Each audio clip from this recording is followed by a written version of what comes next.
Good morning class 10। आज हम एक नया चैप्टर शुरू करने जा रहे हैं। ये आपका हिस्ट्री का चैप्टर है।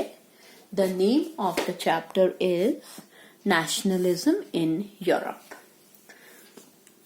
Today I will be doing the introductory page of this chapter. In history, there are only 2 chapters for your board examination 2020-21.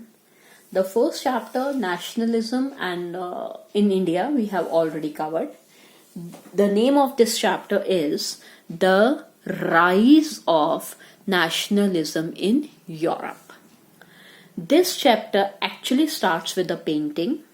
इस पेंटिंग का नाम आपको याद भी होना चाहिए और एक बहुत इम्पॉर्टेंट पेंटिंग है. The name of the painting is The Dream of Worldwide Democratic and Social Republics.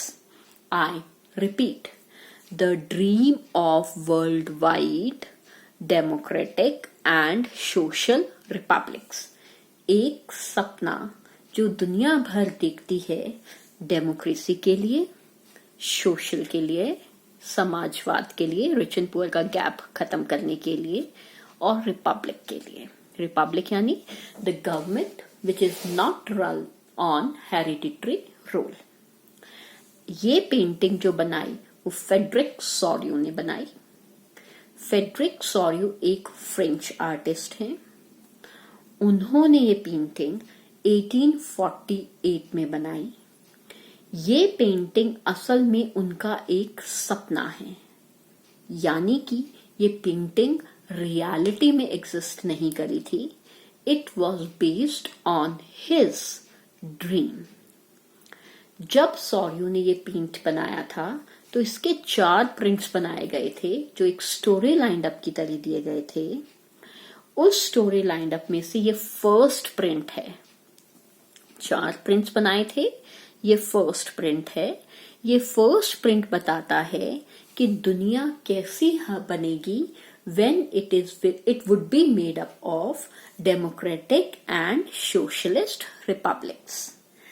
आपकी बुक के अंदर जो आपका इंट्रोडक्टरी पेज दिया हुआ है उसके अंदर ये पिक्चर दी गई है, अगर आपको विजिबली नजर आ रही हो. ठीक है. जब आप इस पिक्चर की बात करते हैं तो this is a picture which is given as the figure 1 in your books. हम अब इसी की एक्सप्लेनेशन करेंगे.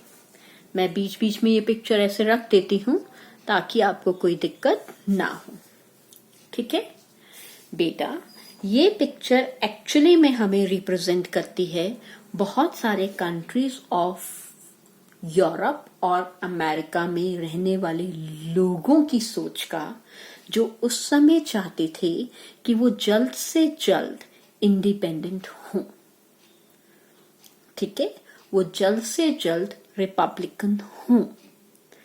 इस पिक्चर में सबसे पहले आप एक लॉन्ग ट्रेन चलती हुई देख रहे होंगे, जो बहुत लंबे दूर तक लोग जो है कारवां जो है उनका चलता चला जा रहा है. ठीक है, टिल द एंड आपको ये नजर आ रहा होगा. फाइन. और हाँ, इन लोगों के हाथों में 1 2 3 4 अलग अलग जगहों पर फ्लैग्स भी इन्होंने होल्ड किए हुए हैं. Got it. तो जब हम इन फ्लैग्स की बात करते हैं तो हमें ये पता चलता है कि ये बहुत सारे कंट्रीज को बिलोंग करते हैं और ये अनगिनत मात्रा में चलते हुए आ रहे हैं. तीसरी चीज इस पिक्चर में हमें पता चलती है कि you can not see only men, you can see the women, the children, the noble, the clergy, the peasants, all the social classes, all the gender people of all the ages in this picture. More likely, ये सब लोग चल के जो आ रहे हैं इतना रास्ता, ये स्टैचू ऑफ लिबर्टी के पास पहुंचने की कोशिश कर रहे हैं.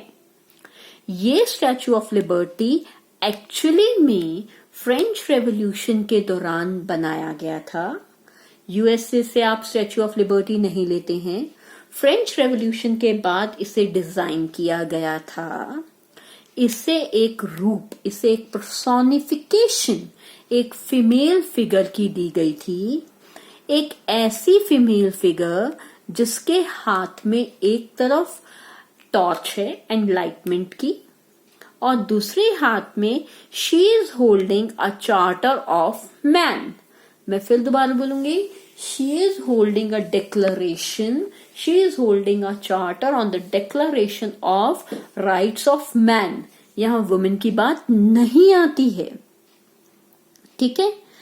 अब जब हम इस तरीके की बात करते हैं तो इस पिक्चर में और भी आपको ये आगे की तरफ सब चीजें पड़ी हुई नजर आ रही होंगी। अगर आप अपनी इसको बुक में ध्यान से देखेंगे तो यू कैन सी कि यहाँ पर रिमेनेंट्स हैं, यहाँ बचे खुचे हिस्से हैं क्राउन्स के, स्केप्चर्स के, रॉयल सिंबल्स के, रॉयल चार्टर्स के और बहुत सारे जो कहीं ना कहीं आपको रिफ्लेक्ट करते हैं द सिंबल्स ऑफ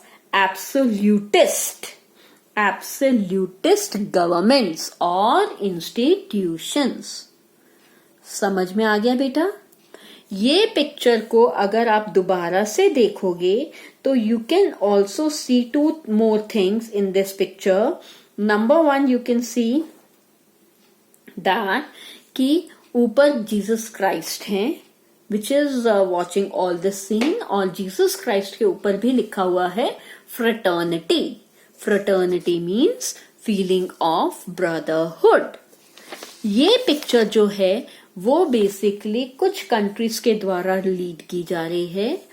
यूएसए और फ्रांस आगे हैं, फिर स्विट्जरलैंड है, फिर जिनके हाथ में ट्राई कलर फ्लैग्स हैं, पीछे पीछे जर्मनी भी है। जो ट्राई कलर फ्लैग है रेड, ब्लैक और गोल्डन कलर का, वो जर्मनी का है। जो व्हाइट, ब्लू और रेड कलर के फ्लैग्स हैं वो फ्रांस और यूएसए के हैं। मजे की बात यह है कि आप जर्मन लोगों के हाथों में फ्लैग्स तो देख सकते हो, उन्हें रिकॉग्नाइज तो कर सकते हो, लेकिन जब ये पिक्चर बनाई गई 1848 के अंदर, तब तक जर्मनी एग्जिस्ट ही नहीं करता था। जर्मन नाम का कोई देश ही नहीं था। It is only a way out जब जर्मन लोग कोशिश कर रहे थे that they should also form their national assembly and develop themselves into a democratic and socialist country. German country के बाद कुछ और कंट्रीज भी हैं जो इस प्रोसेशन में, इस लॉन्ग ट्रेन में आपको नजर आएंगे। These people belong to Austria, Lombardy, Hungary नहीं बोलेगा Hungary, Russia, the Kingdom of Two Sicilies, ये और देशों के नाम हैं।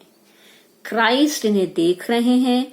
ऊपर आपका जो सिंबल है वो फ्रेटर्निटी का लिखा हुआ है।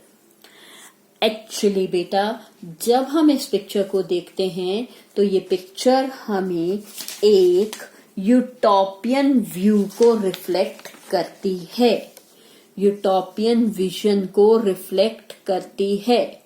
यूटोपियन विजन से हमारा मतलब है एक ऐसा देश जो असल में एग्जिस्ट नहीं करता, वो सिर्फ सपना देखा गया है।